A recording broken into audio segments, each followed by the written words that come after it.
Assalamualaikum warahmatullahi wabarakatuh. Saya Dahlia Tusuadah, mahasiswa PPG Prajabatan Gelombang 2 tahun 2024 Universitas Negeri Malang. Di sini saya akan mempresentasikan analisis asesmen dalam mata kuliah pemahaman peserta didik dan pembelajarannya. Simak videonya sampai akhir ya. Ini merupakan lampiran RPP yang asesmennya akan saya analisis. RPP ini disusun oleh guru pamong saya di SMP Laboratorium UM dan kurikulum yang digunakan adalah kurikulum 2013.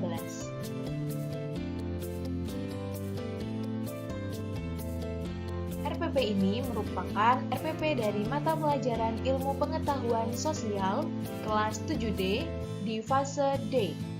Kompetensi dasarnya yaitu 3.1 yang berisi menelaah perubahan keruangan dan interaksi antar ruang negara-negara Asia dan benua lainnya yang diakibatkan faktor alam, manusia, dan pengaruhnya terhadap keberlangsungan hidup manusia dalam ekonomi, sosial, pendidikan, dan politik.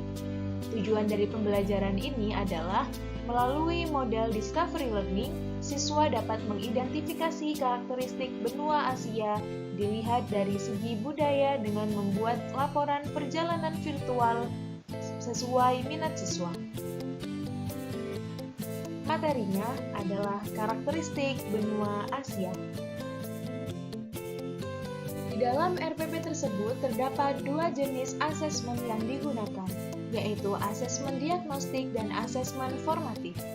Adapun bentuk asesmen yang digunakan adalah berupa pertanyaan esai dan observasi menggunakan instrumen checklist dan catatan anekdot. Asesmen diagnostik dilakukan dengan memberikan pertanyaan pemantik, yakni apakah ada persamaan asal-usul dari berbagai keajaiban dunia yang ada di benua Asia. Guru juga melakukan observasi terkait kemampuan mempersiapkan materi secara rinci dan jelas, dan juga kemampuan peserta didik dalam menganalisis permasalahan.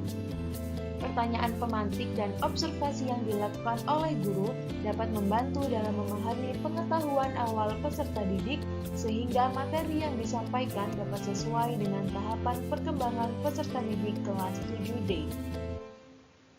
Asesmen formatif dilakukan secara berkelompok. Peserta didik mengidentifikasi persamaan dan perbedaan karakteristik benua Asia dilihat dari segi budaya. Asesmen juga dilakukan melalui observasi keterampilan dan sikap dalam presentasi dan diskusi. Asesmen formatif yang dilakukan oleh guru telah sesuai dengan tahapan perkembangan peserta didik karena pertanyaan dan kegiatan yang dilakukan oleh guru telah sesuai dengan tahapan perkembangan peserta didik yang sudah mulai perlu mengembangkan kemampuan berpikir kritis dan berbicara menyampaikan argumen. Asesmen menunjukkan alat pengukur terhadap tahap perkembangan tersebut. RPP ini menunjukkan kesesuaian dengan lingkungan budaya dan karakteristik peserta didik. Tugas yang diberikan oleh guru adalah secara berkelompok siswa mengidentifikasi persamaan dan perbedaan karakteristik benua Asia dilihat dari segi budaya. Peserta didik diminta untuk melakukan analisis terhadap keajaiban dunia yang ada di benua Asia. Hal ini tentu akan lebih mudah dipahami oleh peserta didik karena berdekatan dengan peserta didik dan benua Asia merupakan tempat tinggal peserta didik. Peserta didik diberi kebebasan untuk memilih media pembelajaran sesuai dengan daya belajar mereka masing-masing. Terdapat media visual dan audio visual yang disediakan oleh guru. Kesesuaian RPP dengan kemampuan peserta didik. Asesmen yang diberikan telah sesuai dengan kemampuan peserta didik, sebagaimana teori yang dikembangkan oleh Piaget mengenai tahapan perkembangan kognitif peserta didik, di mana dengan usia 12 tahun ke atas telah berada pada tahap operasional formal. Pada tahap ini telah mencapai pada tahap kemampuan berpikir secara abstrak dengan memanipulasi ide di kepalanya tanpa ketergantungan pada manipulasi konkret. Pada tahap ini, anak sudah dapat berpikir kritis dan menyampaikan ide yang ada di pikirannya. Selain itu, peserta didik juga diberi kebebasan untuk mengembangkan galeri work. Dengan demikian, peserta didik dapat berkembang sesuai dengan tahapan kemampuannya. Dalam RPP tersebut juga telah menunjukkan adanya umpan balik dari peserta didik. Dari asesmen tersebut yang menunjukkan guru memberikan umpan balik kepada peserta didik adalah di tahap verifikasi guru memberikan balikan berupa komentar pada Padlet. Komentar tersebut dapat membantu peserta didik mengetahui kelebihan dan kekurangannya selama proses belajar. Umpan balik terhadap pembelajaran juga diberikan melalui kegiatan refleksi yang dilakukan di tahap penutup.